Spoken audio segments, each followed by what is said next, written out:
একের পর এক বিস্ফোরণ, আতঙ্কে ছুটছে মানুষ, আর সেই ভয়াবহ মুহূর্তের ভিডিও এখন ছড়িয়ে পড়েছে সামাজিক মাধ্যমে। প্রশ্ন উঠছে, ইরানের নতুন সর্বোচ্চ নেতা মোস্তফা খামেনির প্রতিশোধ কি সত্যিই শুরু হয়ে গেছে? সংঘাত দ্বিতীয় সপ্তাহে, কিন্তু যুদ্ধ যেন আরো ভয়ঙ্কর রূপ নিচ্ছে। ইরান একের পর এক ব্যালিস্টিক ক্ষেপণাস্ত্র এবং দূরপাল্লার ড্রোন ছুড়ে যাচ্ছে ইসরায়েলের দিকে। নতুন এই হামলায় অন্তত একজন ইসরায়েলি নাগরিক নিহত হয়েছেন এবং আরও অন্তত 2 জন গুরুতর আহত হয়েছেন বলে নিশ্চিত করা হয়েছে। এই হামলার সবচেয়ে ভয়ঙ্কর দিক ছিল ক্লাস্টার বোমা ব্যবহার। ইসরায়েলি সূত্র বলছে, একটি ইরানি ব্যালিস্টিক ক্ষেপণাস্ত্র আকাশে বিস্ফোরিত হয়ে বহু ছোট বোমা ছড়িয়ে দেয়। এই ক্লাস্টার বোমাগুলো কেন্দ্রীয় ইসরায়েলের অন্তত 6টি স্থানে আঘাত হানে। হোলন ও বাত ইয়াম শহর সহ কয়েকটি ঘন বসতিপূর্ণ এলাকায় বিস্ফোরণের শব্দে কেঁপে ওঠে চারপাশ। বহু গাড়ি ক্ষতিগ্রস্ত হয়েছে, বাড়িঘরের দেয়াল ভেঙে পড়েছে, মাটিতে বড় বড় গর্ত তৈরি হয়েছে। অনলাইনে ছড়িয়ে পড়া ভিডিওগুলোতে দেখা গেছে একের পর এক বিস্ফোরণে ধোঁয়া ও আগুনের বিশাল মেঘ উঠছে আকাশে। মানুষ আতঙ্কে দৌড়াচ্ছে নিরাপদ আশ্রয়ের দিকে। ইসরায়েলি সামরিক বাহিনী অভিযোগ করেছে, ইরান ইচ্ছাকৃতভাবে বিশেষ ধরনের ক্লাস্টার ওয়ারহেড বহনকারী উন্নত ব্যালিস্টিক ক্ষেপণাস্ত্র ব্যবহার করেছে। এই হামলাগুলো শুধু কেন্দ্রীয় ইসরায়েল নয়, একই সময়ে দেশের উত্তর ও দক্ষিণাঞ্চলেও লক্ষ্যবস্তুতে আঘাত করেছে। এদিকে লেবাননের সশস্ত্র গোষ্ঠী হিজবুল্লাহ সংঘাতে সক্রিয়ভাবে জড়িয়ে পড়েছে। তারা উত্তর ইসরায়েলের দিকে একাধিক রকেট ও বিস্ফোরক ড্রোন ছুড়ে দেয়। ইরানের রাষ্ট্রীয় গণমাধ্যম এই হামলাকে মোস্তফা খামেনির নেতৃত্বে প্রথম বড় প্রতিশোধমূলক আঘাত হিসেবে তুলে ধরেছে। নতুন সর্বোচ্চ নেতা ক্ষমতায় আসার পর এটি ইসরায়েলের বিরুদ্ধে প্রথম বড় ক্ষেপণাস্ত্র অভিযান বলে তারা দাবি করেছে। ইসলামী বিপ্লবী গার্ড বাহিনী বা IRGC একটি বিবৃতিতে জানিয়েছে, তারা একই যুগে একাধিক ব্যালিস্টিক ক্ষেপণাস্ত্র এবং আত্মঘাতী ড্রোন ব্যবহার করে এই হামলা চালিয়েছে। এর আগে ইরানি সামরিক কর্মকর্তারা বলেছিলেন, যুদ্ধের শুরুর দিকে তারা ইচ্ছাকৃতভাবে তাদের সবচেয়ে আধুনিক ক্ষেপণাস্ত্রগুলো ব্যবহার করেনি, সেগুলো পরবর্তী ধাপের জন্য সংরক্ষণ করা হয়েছে। এই পরিস্থিতিতে ইসরায়েলও পাল্টা হামলা বাড়িয়েছে। ইসরায়েলি প্রতিরক্ষা বাহিনী জানিয়েছে, তারা ইরানের রাজধানী তেহরান এবং আশেপাশের এলাকায় ব্যাপক বিমান হামলা চালাচ্ছে। ইসরায়েলের দাবি, তারা ইরানের কেন্দ্রীয় ইস্পাহান প্রদেশে অবস্থিত বিপ্লবী গার্ড বাহিনী এবং বেসিজ মিলিশিয়ার একাধিক ঘাঁটি লক্ষ্য করে আঘাত করেছে। এছাড়া IRGCর একটি গুরুত্বপূর্ণ কমান্ড সেন্টার ধ্বংস করার কথাও জানিয়েছে তারা। এর মধ্যেই যুক্তরাষ্ট্র এই সংঘাতে ক্ষতির মুখে পড়ছে। মার্কিন সামরিক কমান্ড জানিয়েছে, কুয়েতে অবস্থানরত এক মার্কিন সেনা একটি সামরিক ঘাঁটিতে হঠাৎ অসুস্থ হয়ে মারা গেছে। এর ফলে ইরানকে কেন্দ্র করে চলমান সংঘাতে নিহত মার্কিন সেনার সংখ্যা বেড়ে দাঁড়িয়েছে 8 জনে। এর আগে 7 মার্চ সৌদি আরবের রিয়াদে আরেক মার্কিন সেনা ইরানি ক্ষেপণাস্ত্র হামলায় আহত হয়ে মারা যান। যুক্তরাষ্ট্রের ভাইস প্রেসিডেন্ট জেডি ভ্যান্স এক ভাষণে নিহত সেনাদের প্রতি শ্রদ্ধা জানিয়েছেন।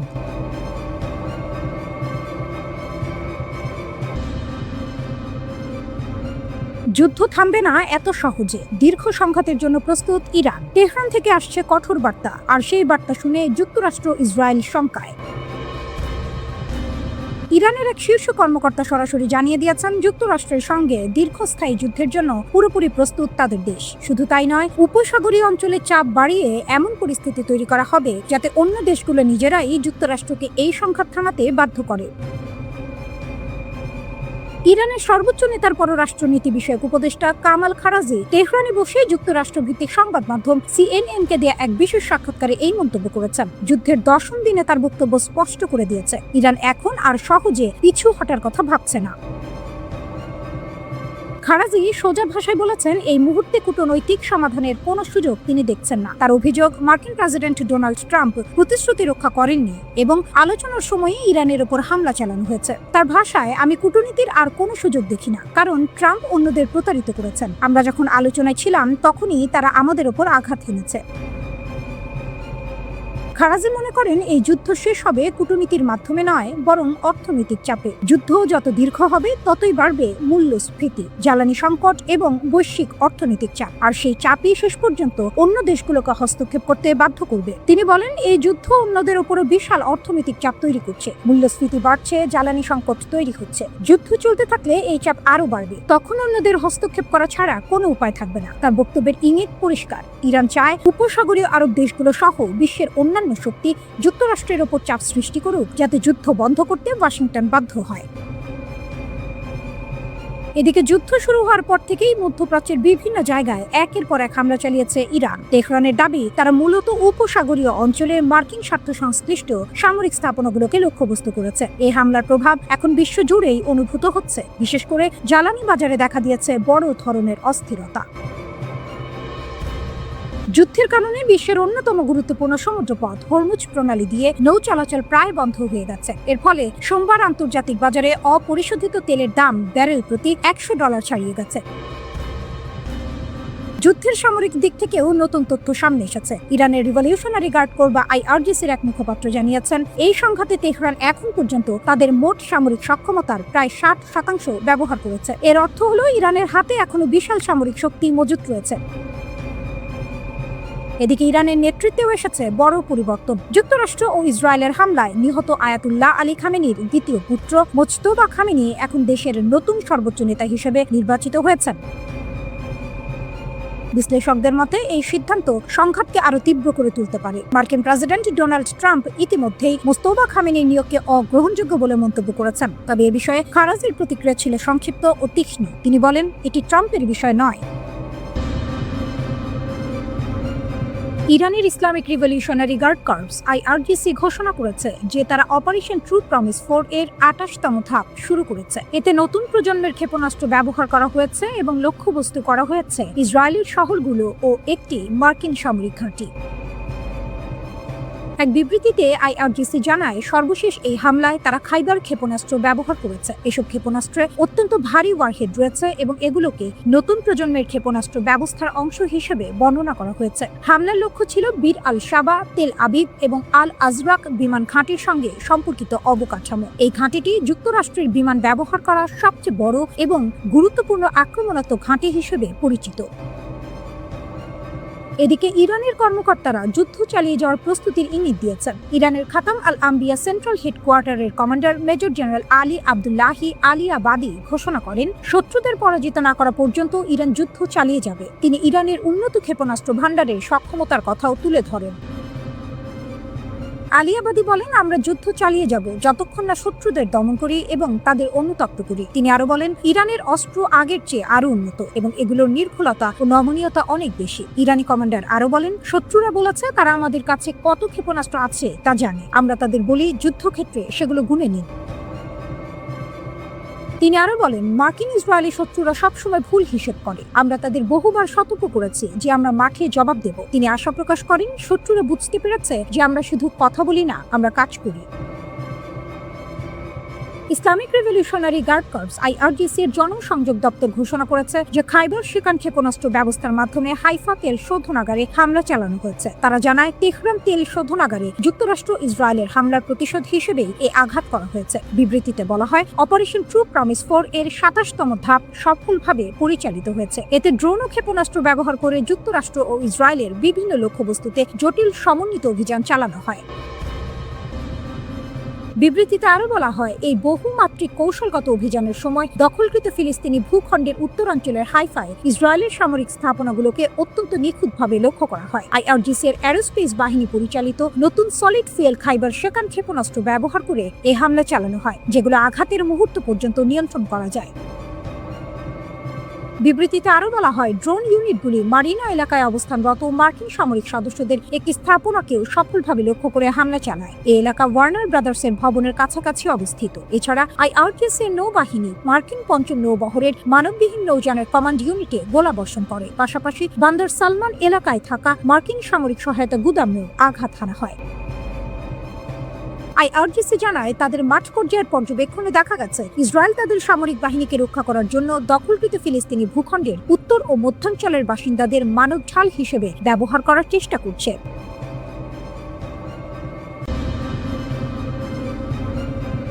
মধ্যপ্রাচ্যে মার্কিন আকাশ প্রতিরক্ষা ব্যবস্থায় ইরানের আরও একটি সফল হামলার খবর সামনে এসেছে। জর্ডানের একটি বিমান ঘাঁটিতে ইরানের হামলায় যুক্তরাষ্ট্রের অত্যাধুনিক ক্ষেপণাস্ত্র প্রতিরক্ষা ব্যবস্থা থার্ড এর একটি অত্যন্ত গুরুত্বপূর্ণ রাডার পুরোপুরি বিধ্বস্ত হয়েছে বলে স্যাটেলাইট ছবি বিশ্লেষণে দেখা গেছে। এই রাডারের দাম মার্কিন মুদ্রায় প্রায় $300 মিলিয়ন, অর্থাৎ প্রায় $30 কোটি।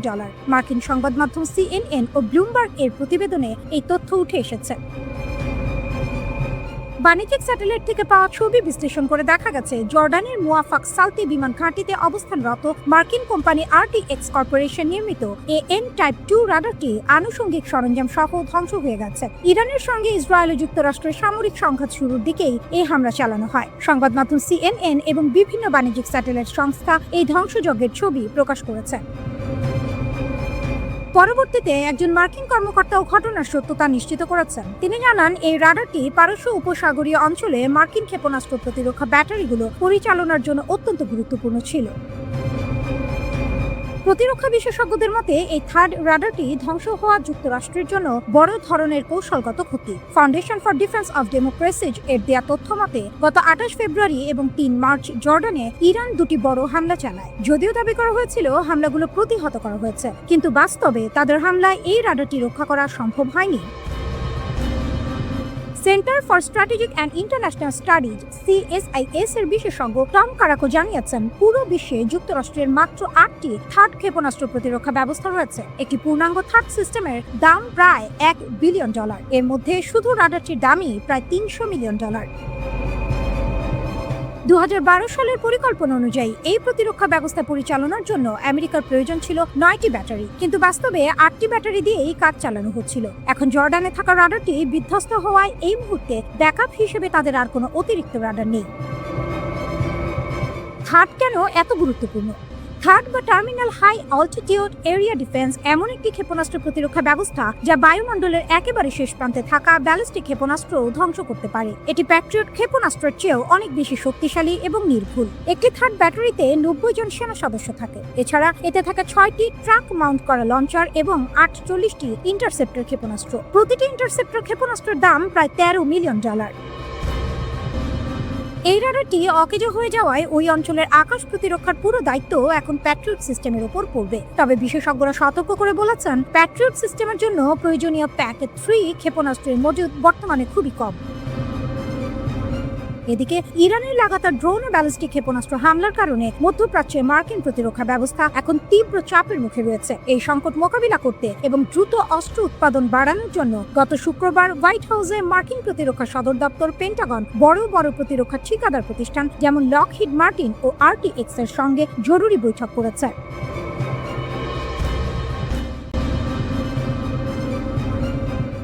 মার্কিন বিমানবাহী যুদ্ধ জাহাজ USS আব্রাহাম লিঙ্কনকে লক্ষ্য করে ইরানের Islamic revolutionary guard corps IRGC নৌবাহিনী ড্রোন হামলা চালায়। এই হামলার পর জাহাজটি এবং এর সঙ্গে থাকা ডেস্ট্রয়ারগুলো এলাকা ছেড়ে যায়। তারা এখন পর্যন্ত ওই অঞ্চল থেকে 1000 কিলোমিটারেরও বেশি দূরে সরে গেছে। ইরান একটি হিসাব করা কিন্তু শক্তিশালী হামলা চালায় মার্কিন যুদ্ধ জাহাজের ওপর। এই ঘটনাকে ডেনা সংঘাতের বড় মোড় হিসেবে দেখা হচ্ছে। ইরানের যুদ্ধ জাহাজ IRIS ডেনার উপর যুক্তরাষ্ট্র হামলা চালানোর পর সমুদ্রে উত্তেজনা দ্রুত বাড়তে থাকে। এর ফলে দুই পক্ষ সরাসরি সংঘর্ষের দিকে এগোতে থাকে। নতুন কিছু ভিডিও সামনে এসেছে। এসব ভিডিও দেখে ধারণা করা হচ্ছে ইরানের কাছে আরো গোপন ক্ষেপণাস্ত্র কর্মসূচি থাকতে পারে, কারণ USS আব্রাহাম লিঙ্কন এর কাছে নৌবাহিনীর পাল্টাপাল্টি হামলার ঘটনা দেখা গেছে। ঠিক সেই সময় জাহাজটি এলাকা ছেড়ে যাওয়ার খবর প্রকাশিত হয়।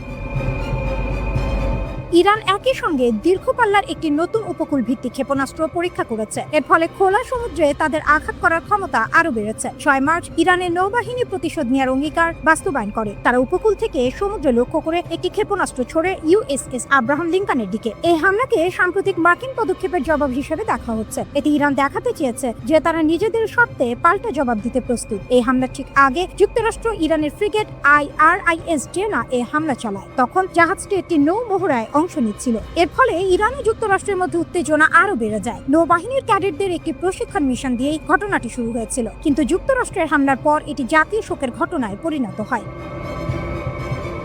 এই হামলায় IRIS ডেনা দৃশ্যমানভাবে ক্ষতিগ্রস্ত হয়। ইরান এই হামলাকে কাপুরুষোচিত আক্রমণ বলে উল্লেখ করে। তারা দাবি করে এতে নিহত হয়েছেন নৌ শিক্ষার্থীরা। তারা একটি আঞ্চলিক সহযোগিতা ও শান্তির প্রতীক মহড়া দিয়ে ফিরছিলেন। এক আবেগঘন বিবৃতিতে ইরানের সেনাবাহিনী জানায়, নিহত নাবিকদের রক্ত বৃথা যাবে না। তাদের মৃত্যু দেশের প্রতিশোধের সংকল্পকে আরো শক্ত করবে। এর আগে ইরান দাবি করেছিল IRGC নৌবাহিনী ড্রোন ওমান সাগরে অভিযান চালায়। এই অভিযানের লক্ষ্য ছিল USS আব্রাহাম লিঙ্কন। এটি ওই অঞ্চলে মার্কিন নৌ উপস্থিতির বিরুদ্ধে সরাসরি চ্যালেঞ্জ হিসেবে দেখা হয়। ইরানি কর্মকর্তারা বলেন, জাহাজটি ইরানের সামুদ্রিক সীমানা থেকে প্রায় 340 কিলোমিটার দূরে ছিল। তখন ওই অঞ্চলে যুক্তরাষ্ট্রের সামরিক উপস্থিতি বাড়ছিল। ড্রোন হামলার পর ইরান দাবি করে ক্যারিয়ার গ্রুপ 1000 কিলোমিটারের বেশি দূরে সরে গেছে। তারা এটিকে একটি কৌশলগত সাফল্য বলে। 1 মার্চ ইরান একই জাহাজকে লক্ষ্য করে 4টি ব্যালিস্টিক ক্ষেপণাস্ত্র ছোড়ে বলে খবর আসে। আরেকটি হামলায় একটি মার্কিন ডেস্ট্রয়ারে আঘাত লাগে বলে জানা যায়। তখন সেটি একটি মার্কিন ট্যাঙ্কার থেকে জ্বালানি নিচ্ছিল। এর ফলে সংঘর্ষ একাধিক নৌযানের মধ্যে ছড়িয়ে পড়ে। আইআরজিসি জানায় হামলায় গাদার 380 শ্রেণীর ক্ষেপণাস্ত্র ব্যবহার করা হয়েছে। তারা এগুলোর নির্ভুলতার কথা উল্লেখ করে। ইরানের বিমান প্রতিরক্ষা ইউনিট জানায় তারা একটি F-15 যুদ্ধ বিমান ভূপাতিত করেছে। তারা হারমিস 900 এবং MQ-9 ধরনের 4টি ড্রোনও ভূপাতিত করেছে। প্রতিশোধের অভিযানে মার্কিন বাহিনীর বড় ক্ষতির দাবি ইরানের খাতাম আল আনবিয়া সেন্ট্রাল হেডকোয়ার্টার্সের মুখপাত্র জানিয়েছেন, প্রতিশোধমূলক সামরিক অভিযানে মার্কিন বাহিনীর বড় ধরনের ক্ষয়ক্ষতি হয়েছে। তার মতে, ইরানের সশস্ত্র বাহিনীর এই অভিযানে যুক্তরাষ্ট্রের সামরিক স্থাপনা ও সৈন্যরা ব্যাপকভাবে ক্ষতিগ্রস্ত হয়েছে। মুখপাত্র জানান, 24 ঘন্টায় মধ্যপ্রাচ্যের বিভিন্ন স্থানে থাকা মার্কিন সামরিক ঘাঁটিতে শক্তিশালী হামলা চালানো হয়েছে। তেহরানের দাবি, এসব হামলায় 2 শতাধিক মার্কিন সেনা নিহত অথবা আহত হয়েছে। এই হামলাগুলো অপারেশন ট্রু প্রমিস 4 এর অংশ হিসেবে চালানো হয়েছে। এতে যুক্তরাষ্ট্রের সামরিক অবকাঠামো ও গুরুত্বপূর্ণ সরঞ্জামের অপূরণীয় ক্ষতি হয়েছে বলেও তিনি উল্লেখ করেন। ইরানের দেয়া তথ্য অনুযায়ী পারস্য উপসাগরীয় অঞ্চলে থাকা যুক্তরাষ্ট্রের ইউনাইটেড স্টেটস 5th ফ্লিট এ হামলায় অন্তত 21 জন মার্কিন সেনা নিহত হয়েছে। এছাড়া আরও অনেক সেনা গুরুতর আহত হয়ে চিকিৎসাধীন রয়েছে। এছাড়াও সংযুক্ত আরব আমিরাতে অবস্থিত আল-ধাফরা এয়ারবেস বিমান ঘাঁটিতে চালানো হামলায় প্রায় 200 জন মার্কিন সেনা হতাহত হয়েছে বলে দাবি করেছে ইরান। শুধু সামরিক ঘাঁটি নয়, পারস্য উপসাগরের উত্তর অংশে যুক্তরাষ্ট্রের মালিকানাধীন একটি তেলবাহী ট্যাঙ্কারেও হামলা চালিয়েছে ইরানি বাহিনী। তাদের দাবি, এই হামলাটিও সফলভাবে সম্পন্ন হয়েছে। এর আগে গত 28 ফেব্রুয়ারি ইরানের সর্বোচ্চ নেতা আলী খামেনি এবং কয়েকজন জ্যেষ্ঠ সামরিক কমান্ডারকে হত্যার পর যুক্তরাষ্ট্র ও ইসরায়েল ইরানের বিরুদ্ধে সামরিক অভিযান শুরু করে। ইরান বলছে, সাম্প্রতিক হামলাগুলো সেই অভিযানের সরাসরি পাল্টা জবাব। এই প্রতিক্রিয়ায় ইরানের সশস্ত্র বাহিনী দখলকৃত অঞ্চল এবং প্রতিবেশী দেশগুলোতে থাকা মার্কিন ও ইসরায়েলি লক্ষ্যবস্তুতে একযোগে ক্ষেপণাস্ত্র ও ড্রোন হামলা চালায়। খাতাম আল আনবিয়া সদর দপ্তর জানিয়েছে, ইরানের বিভিন্ন সামরিক ইউনিটের অপারেশন পরিকল্পনা ও সমন্বয়ের দায়িত্ব তাদের উপরই থাকে। তাদের দাবি, প্রতিশোধমূলক এইসব আক্রমণ অত্যন্ত সুপরিকল্পিতভাবে পরিচালনা করা হয়েছে। ভূখণ্ড ব্যবহার করতে দিলেই হামলা, প্রতিবেশী দেশগুলোকে ইরানের কড়া হুঁশিয়ারি। প্রতিবেশী দেশগুলোর উদ্দেশ্যে এবার কঠোর বার্তা দিয়েছে ইরান। তেহরান স্পষ্ট করে বলেছে, আঞ্চলিক কোনো দেশ যদি ইরানের শত্রুদের নিজেদের ভূখণ্ড ব্যবহার করতে দেয়, তাহলে সেই দেশগুলোর ওপরেও হামলা চালানো হতে পারে এবং এমন আক্রমণ অব্যাহত থাকবে। এই হুঁশিয়ারি দিয়েছেন ইরানের কট্টরপন্থী বিচার বিভাগের প্রধান ও অন্তর্বর্তীকালীন নেতৃত্ব পরিষদের সদস্য গোলাম হোসেন মোহসেনি।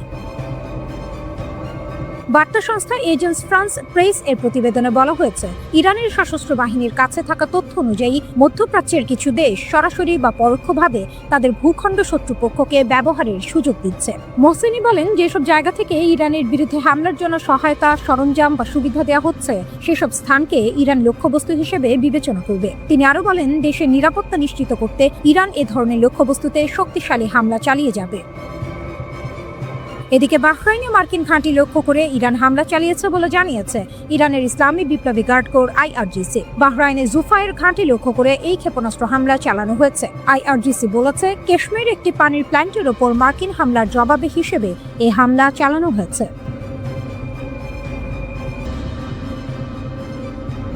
ইসরায়েলে নতুন করে ক্ষেপণাস্ত্র হামলা চালিয়েছে ইরান। এই হামলার লক্ষ্য ছিল ইসরায়েলের গুরুত্বপূর্ণ শহর ও সামরিক স্থাপনা। ইরানের সর্বশেষ প্রতিশোধমূলক হামলা ইসরায়েলের নিরাপত্তা ব্যবস্থাকে বড় চাপের মুখে ফেলেছে। নতুন ধরনের ক্ষেপণাস্ত্র ব্যবহার করা হয়েছে এই হামলায়।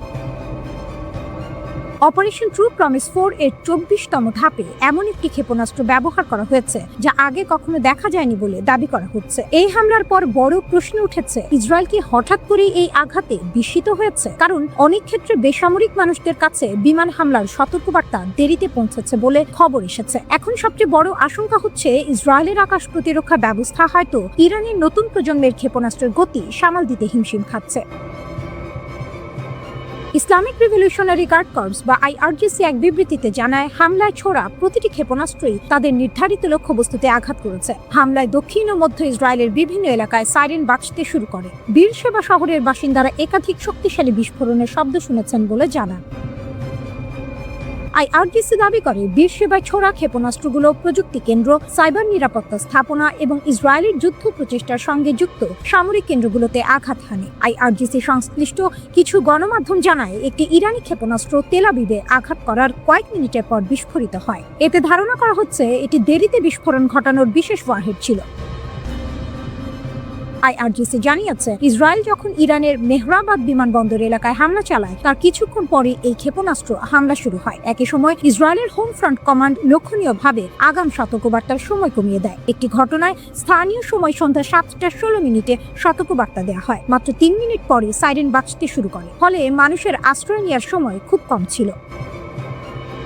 এরপর রাত 8:40 আরেকটি সতর্কবার্তা দেওয়া হয়। এইবার সতর্কবার্তার মাত্র 1 মিনিট পরই সাইরেন বাজে। রাত 9:54 তৃতীয় সতর্কবার্তা দেওয়া হয়। এইবার সতর্কবার্তার 2 মিনিট পর সাইরেন বাজতে শুরু করে। এতে বোঝা যায় সতর্কবার্তা ও সাইরেনের মাঝে সময় খুবই কম ছিল। এর আগে দিনের শুরুতে সতর্কবার্তা ও সাইরেনের মধ্যে সময় ছিল প্রায় 6 মিনিট। এতে মানুষ আশ্রয় কেন্দ্রে যাওয়ার কিছুটা সময় পেয়েছিল। আগের ক্ষেপণাস্ত্র হামলাগুলোতে সাধারণত সতর্কবার্তা ও সাইরেনের মধ্যে 4 থেকে 8 মিনিট সময় পাওয়া যেত। বর্তমান পরিস্থিতিতে এই সময় কমে যাওয়ার বিষয়টি বিশেষভাবে নজরে এসেছে। হোম ফ্রন্ট কমান্ড বলেছে তারা সবসময় চেষ্টা করে কয়েক মিনিট আগে সতর্কবার্তা দিতে, এতে মানুষের নিরাপত্তা নিশ্চিত করা সহজ হয়। তবে তারা স্বীকার করেছে যে সবসময় তা সম্ভব হয় না। অনেক সময় ক্ষেপণাস্ত্র দেরিতে শনাক্ত হওয়া বা অস্বাভাবিক গতিপথের কারণে সতর্কবার্তা দিতে সময় কম পাওয়া যায়। আইআরজিসি জানিয়েছে তাদের সর্বশেষ হামলাগুলোতে নতুন প্রজন্মের ক্ষেপণাস্ত্র ব্যবহার করা হয়েছে। রাষ্ট্রীয় গণমাধ্যম বলছে এতে সলিড ফুয়েল ও লিকুইড ফুয়েল 2 ধরনের ক্ষেপণাস্ত্র ব্যবহার করা হয়েছে। এই ক্ষেপণাস্ত্রগুলো ইসরায়েলের ভূখণ্ড ও মধ্যপ্রাচ্যে থাকা মার্কিন ঘাঁটিগুলো লক্ষ্য করে ছোড়া হয়েছে। ব্যবহৃত ক্ষেপণাস্ত্রগুলোর মধ্যে রয়েছে খোররামশার, খাইবার, সেজিল, ফাত্তা, এমাদ এবং গাদের। প্রতিটি ক্ষেপণাস্ত্র আলাদা দূরত্ব ও আঘাতের জন্য তৈরি।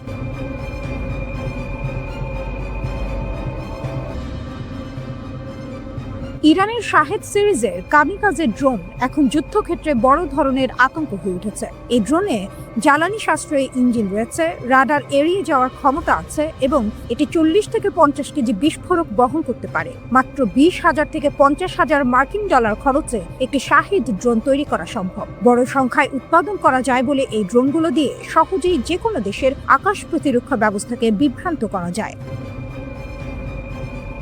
শাহেদ 131 ও শাহেদ 136 সিরিজের এই ড্রোনগুলো মূলত সাধারণ মানের ক্রুজ ক্ষেপণাস্ত্রের মতো কাজ করে। ইসরায়েল ও যুক্তরাষ্ট্রের সঙ্গে সংঘাতে ইরান এগুলো প্রতিরোধের প্রধান অস্ত্র হিসেবে ব্যবহার করছে। শত শত মাইল উড়ে এই ড্রোনগুলো সামরিক ঘাঁটি, তেল শোধনাগার এবং বেসামরিক স্থাপনায় নির্ভুলভাবে আঘাত করতে পারে। এই ড্রোনের শক্তি হাইপারসনিক গতি বা অত্যাধুনিক স্টেলথ প্রযুক্তি নয়, বরং এর সবচেয়ে বড় শক্তি হলো এর বিপুল সংখ্যা। যুক্তরাষ্ট্রের তৈরি প্যাট্রিয়ট মিসাইল সিস্টেমের মতো উন্নত আকাশ প্রতিরক্ষা ব্যবস্থাকে ব্যস্ত রাখতে ইরান একসঙ্গে শত শত ড্রোনের ঢেউ পাঠায়।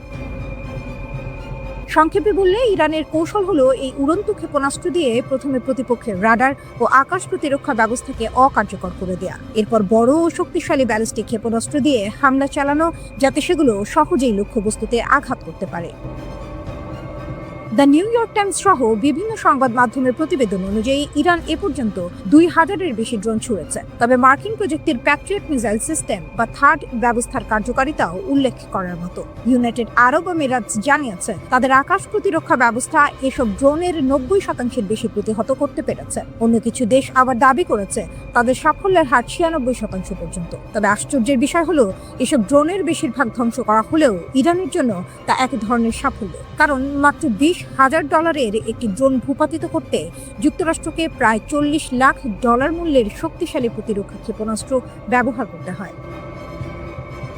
4 বছর আগে শুরু হওয়া রাশিয়া ইউক্রেন যুদ্ধ চলাকালীন সময় থেকে পশ্চিমা দেশগুলো একটি বড় সমস্যার সমাধান খুঁজে পাচ্ছে না। সেটি হলো শাহেদ ড্রোনের উৎপাদন। খরচের তুলনায় এগুলো ঠেকানোর খরচ অনেক বেশি। শাহেদ ড্রোন আসলে কি? সহজভাবে বললে শাহেদ 131 বা শাহেদ 136 হলো ছোট ডেল্টা উইং যুক্ত ক্ষেপণাস্ত্রের মতো একটি ড্রোন। এর পেছনে একটি প্রপেলার চালিত ইঞ্জিন থাকে। শাহেদ একটি ফার্সি শব্দ যার অর্থ সাক্ষী। 2000 সালের শুরুর দিকে শাহেদ এভিয়েশন ইন্ডাস্ট্রিজ নামের একটি ইরানি প্রতিষ্ঠান এই ড্রোন তৈরি শুরু করে। এই ড্রোনগুলো খুব নিখুঁতভাবে লক্ষ্যবস্তুতে আঘাত করতে পারে। উৎক্ষেপণের সময় এতে একবার ব্যবহারযোগ্য একটি রকেট বুস্টার লাগানো থাকে। ড্রোনটি নির্দিষ্ট উচ্চতায় পৌঁছালে বুস্টারটি খুলে পড়ে যায় এবং একটি 4 সিলিন্ডার পিস্টন ইঞ্জিন চালু হয়। জেট ইঞ্জিনের বদলে প্রোপেলার ব্যবহারের কারণে এর গতি কিছুটা কম, ঘন্টায় প্রায় 185 কিলোমিটার। তবে এই ড্রোন অনেক দূর পর্যন্ত উঠতে পারে। লক্ষ্যবস্তুর ওপর কিছুক্ষণ চক্কর দিয়ে পরে ডাইভ মেরে আঘাত হানতে পারে। এর মাথায় 60 থেকে 90 কেজি পর্যন্ত বিস্ফোরক বহন করা যায়। আকারে ছোট হওয়ায় ইরানের প্রায় যে কোনো জায়গা থেকে এটি উৎক্ষেপণ করা সম্ভব।